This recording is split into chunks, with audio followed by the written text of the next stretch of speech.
कोई भी अड़चन अब हमको प्रयास नहीं करना उसको दूर करने का, ये जिम्मेवारी हमारे प्रभु की है। और प्रभु के ऊपर अगर आपने भरोसा दृढ़ कर लिया तो हर अड़चन अड़चन बन जाएगी, भगवान की पूजा बन जाएगी। पर देखो, इस बात को लेकर के हमें अशुद्ध आचरण नहीं करना, गंदी बात पे नहीं उतर जाना कि आप बचा लेना जो भगवान हो। तो नहीं बचाएंगे, हम तुम्हें बता रहे। अगर उनको चैलेंज करोगे ना कि सत्संग में सुना है कि आप बचाते हो, बचा लेना भला, तो नहीं बचाएंगे। क्या करेंगे? डबल पिटाई करवाएंगे तुम्हारी, क्योंकि सुन के भी तुम मनमानी कर रहे हो ना, और जब पीटोगे फिर रोगे तो फिर बचा लेंगे। ये लीला बिहारी गुरु हैं, बहुत करुणामय है, इनसे उल्टा मत खेलना, नहीं तो अगर ये उल्टा खेलने लगे तो तुम पहचान ही नहीं पाओगे। कह रहे हैं अपने आचरण को जानबूझकर अशुद्ध ना करो, तुम्हारी सारी बुराइयों की जिम्मेवारी हरि ले लेंगे। शब्द पर ध्यान दीजिए, जानबूझकर तुम अपनी बुराइयों का प्रयोग मत करो, तुम्हारे में जो बुराई है वो श्री हरि स्वयं स्वीकार कर लेंगे। वो ठीक है, जैसे आग में मल पड़े या चंदन या लोहा पड़े या लकड़ी, आग सबको अपना रूप दे देती है, ऐसे हर बुराई हरि में जाके परम सद्गुण बन जाती है। हम जितना अपने आप को अच्छा बनाने का प्रयास करेंगे, ये संसारियों के समझ में नहीं आएगा, परमार्थ के पथिकों के लिए बात है, और यही विश्राम हो जाएगा। हम अपने आप को जितना अच्छा और बड़ा बनाने की कोशिश करेंगे, उतना ही हमारा प्रयत्न हमको नीचा गिरा देगा।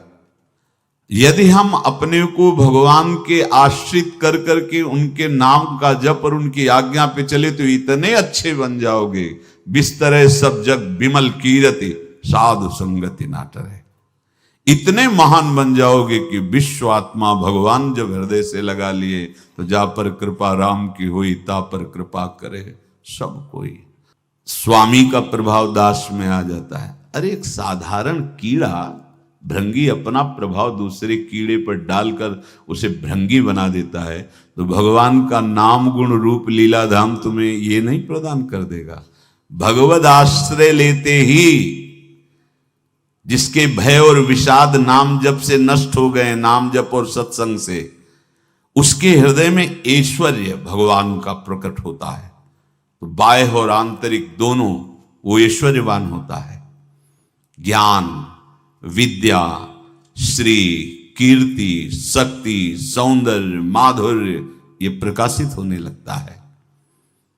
बिना किसी बनावट श्रृंगार के उसके चेहरे पर आकर्षण होता है, देखते ही हृदय लुभायमान हो जाता है। ऐसा माधुर्य होता है भक्तों का, क्योंकि माधुर्य सिंधु प्रभु का चिंतन होता है। जो भगवान के आश्रित है उसे भय की तो कोई गुंजाइश ही नहीं है, कोई गुंजाइश नहीं। क्यों? क्योंकि वो भगवान सर्वशक्तिमान उसकी रक्षा में रहते हैं। बहुत छोटा सा प्रसंग है। एक नीलांबर दास नाम के महान भक्त हुए हैं, जन साधारण गृहस्थ की तरह जीवन व्यतीत करते थे। एक दिन उनको सत्संग सुनने को मिला। सत्संग में जब जैसे यही सब सार बातें, तो उनको लगा कि अभी तक तो हम अपने को पूर्ण मान रहे थे कि हमारे पास रुपया है, पत्नी है, पुत्र है, घर है, सब मौज मस्ती है, लेकिन ये सब छूट जाएगी मरने के बाद, फिर मेरे पास क्या रहेगा? सत्संग यही अंदर आपके विवेक डालता है। बड़ा पश्चाताप उनके हृदय में हुआ। ये है कृपा, जिसको अपने लौकिक भोगों के बीच में रहकर उनसे जलन पैदा होने लगे, जान लेना भगवान उन पर बहुत कृपालु हो गए हैं। उनके हृदय में प्रार्थना जागृत हुई, प्रभु कोई साधन भजन नहीं जानता, अभी तक तो गृहस्थी के भोगों में और भोगों के संग्रह में मुझे ऐसा लगता रहा कि मैं पूर्ण हूं। चिंतन गाढ़ होने लगा प्रभु का। सत्संग जहां हुआ था वहां भगवान जगन्नाथ जी की चर्चा जो प्रेम विह्वल हुए थे ब्रज लीला में सुन करके, ब्रज लीला का भाव सुनकर श्री सुभद्रा जी, बलराम जी और लालजू, वो प्रेम विगलित रूप, तो जो हम सुनते हैं वही हमारा अनुराग होता है। तो नीलांबर दास के मन में दृढ़ संकल्प हो गया, अब सबसे पहला जीवन का काम भर नेत्र जगन्नाथ जी को देखूं।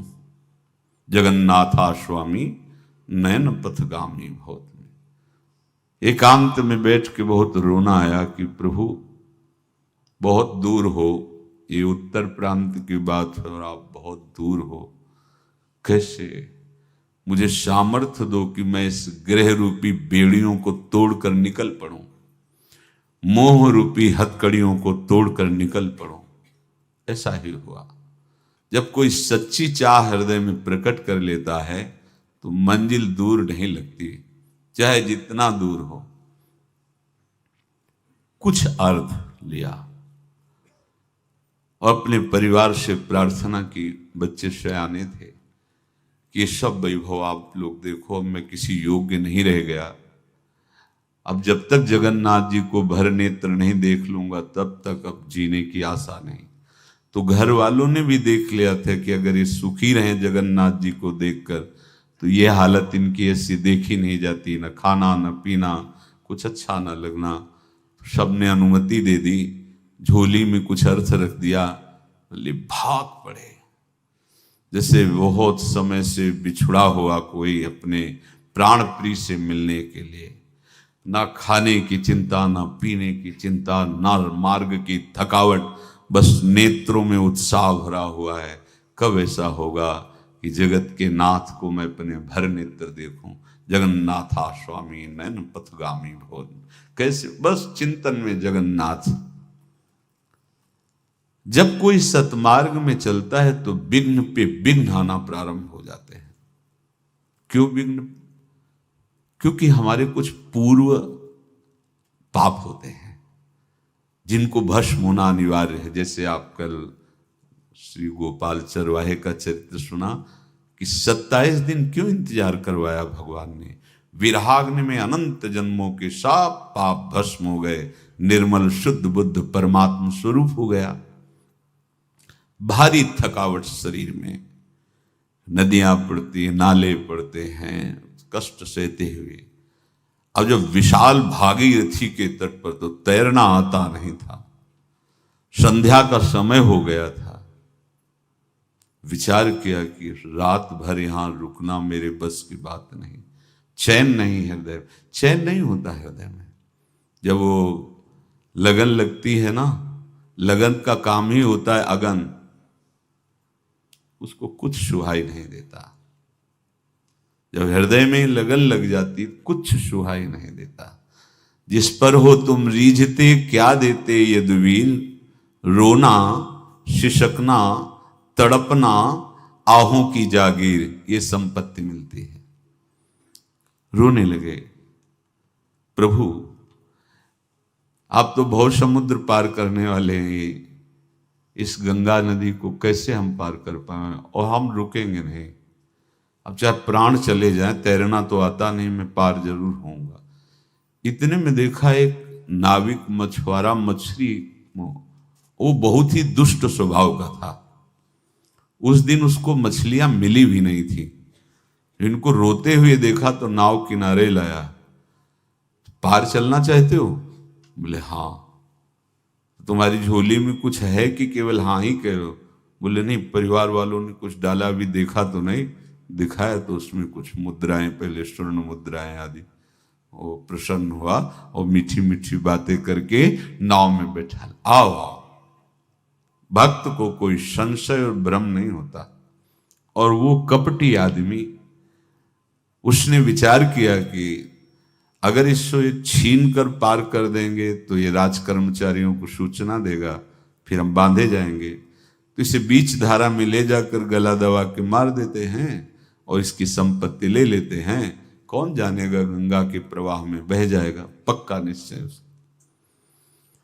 अब जब वो धारा सीधे निकलना है और वो ऐसे चला, तो उनका भैया हमें तो पार होना है, आप कहाँ ले जा रहे हो? बोले चुपचाप। अब उसका रूप बदल गया, वो चुपचाप बैठे रहो, अभी अभी मैं तुम्हें गंगा से क्या इस शरीर से भी पार कर दूंगा।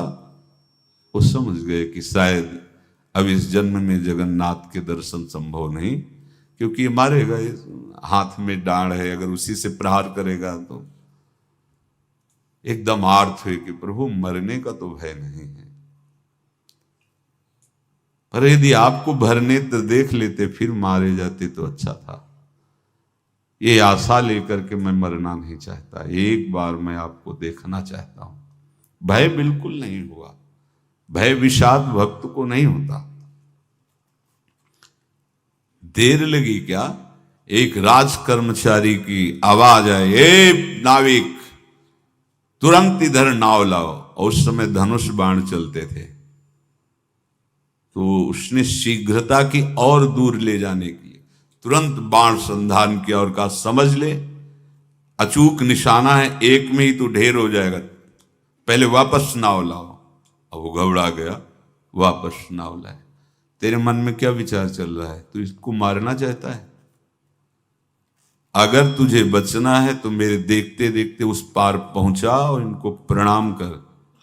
कौन था ये? कौन ही राज कर्मचारी था? यही है भक्त। निर्भय होता, उसे कोई भय थोड़ी होता है। बड़े सम्मान से पार उतारा और पूछा तुम्हारा परिचय है क्या इस राज कर्मचारी से? बोले भैया ने जैसे आपसे परिचय नहीं, ऐसे उनसे भी परिचय नहीं। आप मारना चाहते थे, वो बचा दिए हैं। हमें लगता है दोनों में प्रभु की बड़ी कृपा है, और बस झोली लिए और भाग पड़े। भागते भागते जब जगन्नाथपुरी गए तो ध्वजा दूर से देख के साष्टांग दंडवत की, मानो प्रीतम का इशारा हो गया कि अब हमारा काम बन गया। अब तो जगन्नाथ जी के, और जे ही प्रभु जगन्नाथ जी के सामने गए तो एक बार देखा इतनी प्रेम विकलता कि शरीर छूटा और ब्रजधाम आ गए। प्रभु का विधान संदेह युक्त नहीं होता, निसंदेह तुम्हारे सामने वो विधान प्रकट होगा जिससे तुम्हारा परम मंगल हो जाएगा, परम मंगल हो जाएगा। डरना नहीं। बताया नहीं था एक बार प्रेम भगत की बात, तो हमारे पास प्रेम जी आते थे, बहुत नाम जापक थे, श्री हरिवंश। तो उनसे पूछा आपकी ऐसी नाम निष्ठा कैसे आई? तो उनका गलती से नाम निष्ठा कैसे आती है? तो किसी पद के अधिकारी थे जिसमें किसी कानून के विरुद्ध उसमें दस्तखत कर देने से करोड़ों रुपया उनको प्राप्त होना था। तो रात्रि में ऑफिस में बुलवा के उन्होंने वो गलती कर दी, दस्तखत की। बड़े अधिकारी थे और वो उनको पता नहीं था कि वो षड्यंत्र है, और पहले से कैमरा रख दिया गया था। पूरा वीडियो लेते देते, बातचीत करते, दस्तखत करते, सब प्रमाण। तो सुबह जो उनकी आरती उतारी गई समाज में, तो बस घर वाले भी उनसे कि जैसे पुत्र थे पत्नी कि पिताजी पापा आपसे ऐसी आशा थी, मार दिया हम सब लोगों को आपने। कब हम लोगों ने धन की मांग की आपसे, आप इस अवस्था में ऐसा कर। तो घर से ये वचन और बाहर तो सब उपहास उनका, और उन्होंने निश्चय किया रात्रि में आत्महत्या कर लेंगे। कर्म बड़ा विचित्र होता है। पर वो वृंदावन पहले से आते थे और हरिवंश उपासकों से मिलते रहते थे। गुरुदेव भगवान से भी उनका परिचय था। गलती किसी से भी हो सकती, चूक है, यही तो है ना। कंचन कामिनी कीर्ति, कहीं भी लुभायमान। शायद उनके मन में लगा होगा कि दस्तखत कर लेंगे और मिल जाएगा, वृंदावन वास करेंगे, झंझट छूट जाएगी। कुछ ना कुछ ऐसा आया होगा, क्योंकि वो अधार्मिक प्रवृत्ति के नहीं थे, पर क्रिया तो हो गई ना, वो षड्यंत्र था वो। उन्होंने सोचा रात्रि में अब हम प्राण त्याग देंगे। तो धाम आना और रसिकों के संग के प्रभाव से एक दिव्यता प्रकट हुई। वो सबके सामने सोने का नाटक करके लेट गए। तो परिवार वालों, नजर तो सबकी थी कि विकसित हैं, परिवार वालों को लगा सो गए। तो रात्रि जब सोए थोड़ा ऐसे, तो वास्तविक नींद आ गई और स्वप्न में देखा कि कोई उनसे कह रहा देखो तुम्हारे सिरहाने सेवक वाणी रखी है, इसको पकड़ो, मरने की जरूरत नहीं, सब ठीक हो जाएगा। जगह तो सेवक वाणी सिरहाने रखी हुई थी।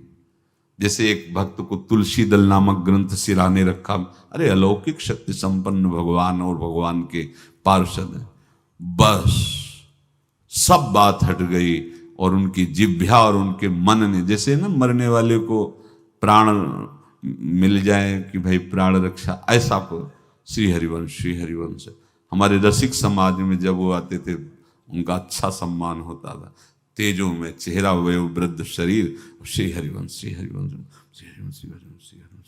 ऐसे चलता रहता, बात करते और श्री हरिवंश ऐसी नाम में रति देखी। देखो ना क्या हुआ, घटना क्या थी, दृश्य क्या था, जीवन बिल्कुल व्यर्थ हो क्या गया, लोक सम्माननीय जीवन बन गया, महात्मा बन गए और भगवत प्राप्त हो गए हैं, उनका शरीर छूट गया है।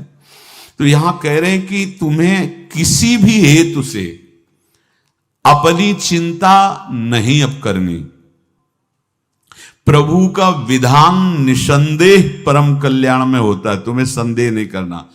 कड़ुआ हो सकता है लेकिन अवसर तो मिल जाएगा श्री जी की तरफ भागने का। हम अपने को अच्छा साबित करने के लिए पूरा जीवन लगा दें, नहीं भाई, हम नीच आचरण वाले पर हम भागेंगे प्रभु की तरफ, लोक पावन करने वाले महात्मा बन जाओगे।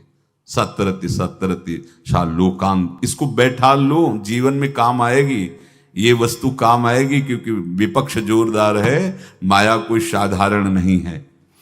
विश्वासी साधक का भगवान स्वयं जुम्मा ले लेते हैं। विश्वासी साधक का भगवान स्वयं, देखो अपने मन में तुम किसी प्रकार की चिंता न रख करके ये आज से विश्वास कर लो कि अब मेरे जीवन में जो होगा, मेरे प्रियाजू के द्वारा किया हुआ विधान परम सुखप्रद होगा, परम मंगलमय होगा। विश्वासी भक्त का जब ये स्वभाव निश्चय हो जाता है कि मेरे प्रभु जो करेंगे वो मंगल करेंगे, तो परिस्थिति बुरी दिखाई दे सकती है, परिस्थिति भयावह दिखाई दे सकती कि अब तो सब गया, ऐसा लगेगा। लेकिन वो बहुत बड़े के हाथ में नियंत्रित है परिस्थिति। देखते देखते उस परिस्थिति का परिणाम निश्चिंत, निःशोक और निर्भय कर देने वाला हो जाएगा। भयभीत मत होना। बहुत ही अमृतमयी बातें हैं, अगर अपने साधन पथ पे हम इनको आदर्श मानकर चलें तो बहुत जल्दी आनंद आ जाए। किसी भी अड़चन को तैयार रहो, ये काल क्षेत्र है, मृत्यु क्षेत्र है। कुछ भी, कभी भी, कहीं भी, कैसे भी, सब के सब मर सकते हो। अभी यही खंबा टूट जाए, बिल्डिंग गिर जाए, सब मर जाओगे। कहां जाओगे? जहां ऐसे सुन रहे हो ना, ऐसे निकुंज में चलेंगे। अब हमें किसी भी अड़चन से कोई भय नहीं, किसी भी अड़चन से भय नहीं। आप ये खिलवाड़ मत समझे। किसी भी अर्थ कोई तुम्हें नहीं रोक सकता आप श्री जी से मिलने के लिए। ये आगंतुक भय एक स्वाभाविक होता है। जैसे पूज्य श्री मंगनानंद जी सरकार सेनपुर, बहुत उच्च कोटि के ब्रह्मलीन महापुरुष, तो एक चौकी पर ऐसे बैठे हुए थे और बहुत से ऐसे संतजन परमहंस सब बैठे हुए थे और ब्रह्म चिंतन के विषय में चर्चा चल रही थी। तो एक संत आगंतुक वृंद आए ऐसे गंगा किनारे। तो उस समय स्वामी जी कह रहे थे मंगनानंद जी कि एक होता है विचार भय, वो संतों में कभी नहीं होता है, और एक होता है तात्कालिक भय, वो सबको व्याप्त हो जाता है। तो उन्होंने कहा कि स्वामी जी वैसे हम आपका आदर करते हैं, लेकिन इस बात पर हमारा मतलब मन नहीं बैठ पा रहा है कि जो ब्रह्म स्वरूप को जान गया उसको विचार भय तो होगा ही नहीं, लेकिन स्वाभाविक भय कैसा हो सकता है? तो सिद्ध पुरुष थे। उनका स्वामी जी बैठो, प्रसंग पूरा होने के बाद फिर आपका उत्तर हो जाएगा। ऐसे चौकी लगाई, बैठे, और बैठे थे बट वृक्ष के नीचे। तो एक जैसे बाज है, गीद पक्षी है, उस समय तो वो संध्या का समय था, आके ऐसे जे ही बैठा तो खरबर खरबर वो डाल, तो महाराज चौकी के नीचे हो गए, जो गंगा किनारे से आए थे ना, तो कहा स्वामी जी ये विचार भय है या स्वाभाविक भय है या आपको ब्रह्म चिंतन या ब्रह्म बोध नहीं? तो हंस दिए, बोले उत्तर मिल गया, ये स्वाभाविक, जैसे अभी बंदर चीख दे तो सब घबरा जाओगे ना, विचार भय नहीं है ये आगंतुक स्वाभाविक भय, भय विचार भय कि अब जो है ऐसा होगा, ऐसा हो सकता है, नहीं नहीं, वही प्रसंग चल रहा है, भगवान प्रमाण देते चले जा रहे हैं। देखो कोई भी भय, कोई भी अड़चन अब तुम्हारा अमंगल नहीं कर सकती, पक्का मान लीजिए, डरो मत। देखो इसमें इसीलिए प्राणों की बाजी लगा के, अब हमारे प्राण नहीं हैं, हमारे प्राण प्राणनाथ को समर्पित हैं, मेरे प्राणनाथ श्री श्यामा, तो क्यों भय करें? तो हम ये सब कर किसके लिए रहे? श्यामा जी के पास पहुंचने के लिए। श्यामा जी के पास पहुंच गए, हमें श्यामा जी के पास जाना है। ये बिल्कुल छोटी मोटी बातें, अंदर ये जो सांसारिकता है इसका त्याग करो, आप इस बात को समझो। गुरु गोविंद सिंह, लाखों की समाज बैठी हुई थी, उन्होंने कहा कि अगर तुम आजादी चाहते हो तो तुम्हें अपने प्राण देने पड़ेंगे हमें। खड़ा हो कोई व्यक्ति जो अपने प्राण देना चाहता है, मैं उसे आजादी, आजादी दो प्रकार की, एक प्राकृतिक आजादी और एक दिव्य आजादी, दोनों देने में समर्थ थे गुरु गोविंद सिंह। हाँ, ये सिखों के आचार्य हैं, बहुत ही अध्यात्म बल और शारीरिक बल से भी पुष्ट। एक खड़े हुए हिम्मत करके बोले आ, गड़ा सा हाथ में, अंदर गए और ऐसा लगा कि उनकी गर्दन उतार दी गई और ऐसे रक्त प्रवाह सा नाली से बहा, जो सबको दिखाई दे रहा था। और कोई है? जब पता ही चल गया कि गर्दन उतारी जा रही, रक्त प्रवाह, वो कहते मुझे तुम रक्त दो, प्राण दो, मैं तुम्हें आजादी दूंगा। 2 3 4 5 अंदर ले जाते, ये आभास भी नहीं होने दिया कि वो जीवित है। 5 तैयार, पूरी सभा में 5 तैयार। बोले ये पंच प्राण प्यारे हैं भाई, इतने से एक एक से 1.25 लाख को परास्त कराऊं, देखना मेरा नाम गुरु गोविंद सिंह न धराऊं, यदि एक एक से 1.25 लाख को परास्त, क्योंकि प्राणों की बाजी समर्पित कर दी। अब क्या भय? माया से आजादी प्राप्त करने के लिए भयभीत होना तो बिल्कुल जीवन में छोड़ दो। विचार भय नहीं होना चाहिए, ये स्वाभाविक भय होगा। अभी कोई ऐसी आवाज आ जाए, वो ऐसे स्वाभाविक होता है, उस पर तर्क वितर्क नहीं किया जाता। विचार भय नहीं होना चाहिए। जानते हो तुम्हारा जीवन, तुम्हारे प्राण, तुम्हारा शरीर हरि को समर्पित है और हरि के अधीन काल है, कुछ नहीं हो सकता, और जो कुछ होगा वो परम मंगल होगा। किसी भी अड़चन को भगवान के सौहार्द के सामने अड़चन मत मानना। हम अगर अड़चन को दूर करने का प्रयास करेंगे तो अड़चन हमें फंसा लेगी, अड़चन। और यदि भगवान पे विश्वास कर लिए तो वही अड़चन अर्चन बन जाएगी, उपासना बन जाएगी। मान लीजिए बात, मान लीजिए। आप लोग तो गृहस्थ में देखा होगा, हमने देखा है, बच्चा गिरा, रोने लगा, माँ उठाने आई, छाती से लगाया, वो माँ के थप्पड़ मार रहा है।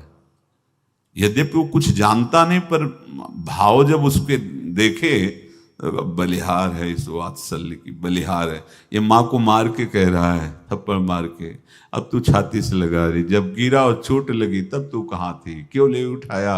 ये अधिकार हरि, वो तो अल्पज्ञ माँ है, पर हम तो सर्वज्ञ हरि के वात्सल्य में डूबे हुए हैं।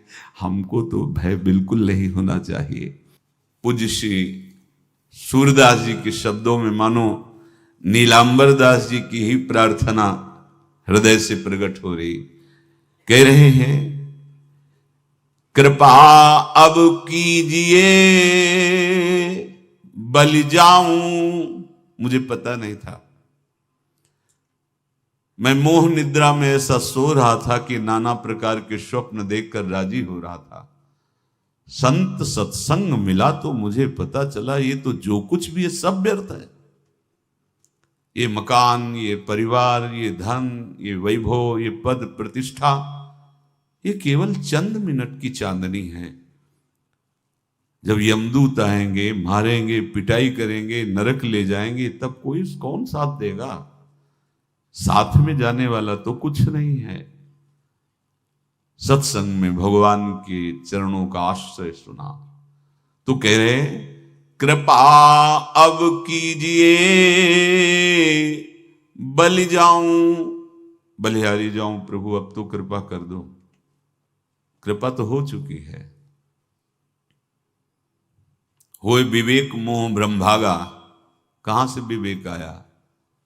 जब सत्संग मिलता है तब विवेक जागृत होता है, और भगवान की कृपा के बिना सत्संग नहीं मिलता। सत्संग मिला मानो भगवान आवाहन कर रहे हैं आपको अपने आनंद समुद्र में डुबोने के लिए। बिनु सत्संग विवेक न होई, राम कृपा बिनु सुलभ न सोई। सच्ची मानिए, सत्संग ये केवल भगवत कृपा से मिलता है। पहली कृपा तो सत्संग हुई, अब विवेक जागृत हुआ, तब सब होए विवेक मोह भ्रम भागा। तो मोह में जो ये सब अच्छा लग रहा था, अब अच्छा नहीं लगने लगा, काटने को दौड़ने लगा।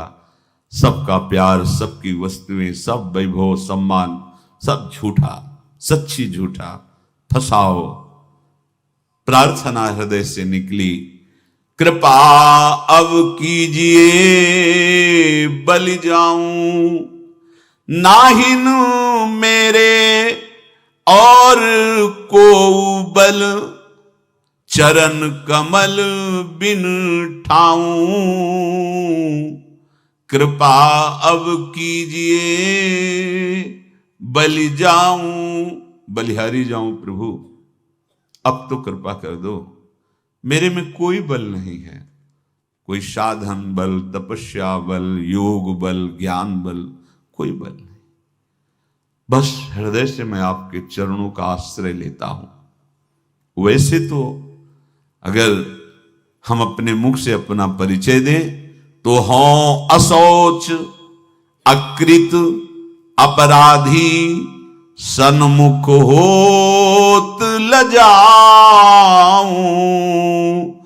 तुम कृपालु करुणा निधि के सो,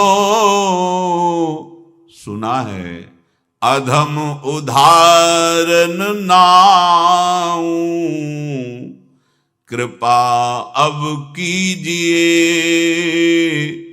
बलि जाऊं। किसी योग्य नहीं हूं, अपराधी हूं, अकृत, अशौच, सदैव मन और शरीर दोनों अपवित्र रहा है। यद्यपि किसी लायक नहीं हूं, आपके सन्मुख होने में लज्जा लगती कि कहां मैं नीच अधम और कहां आप परम पावन पुण्य श्लोक प्रभु। पर सुना हमने सत्संग में कि आप बड़े कृपालु हो, करुणा निधान हो, तो हे कृष्ण, हे अधम उदाहरण, आपकी महिमा सुनकर हिम्मत पड़ रही कि अब आपके चरणों की तरफ मैं बढ़ूं। क्योंकि विचार करके देखा, कोई ऐसा नहीं है जो मुझे संभाल सके, मेरी रक्षा कर सके। काके द्वार जाए हुई ठाढ़ों, देखत का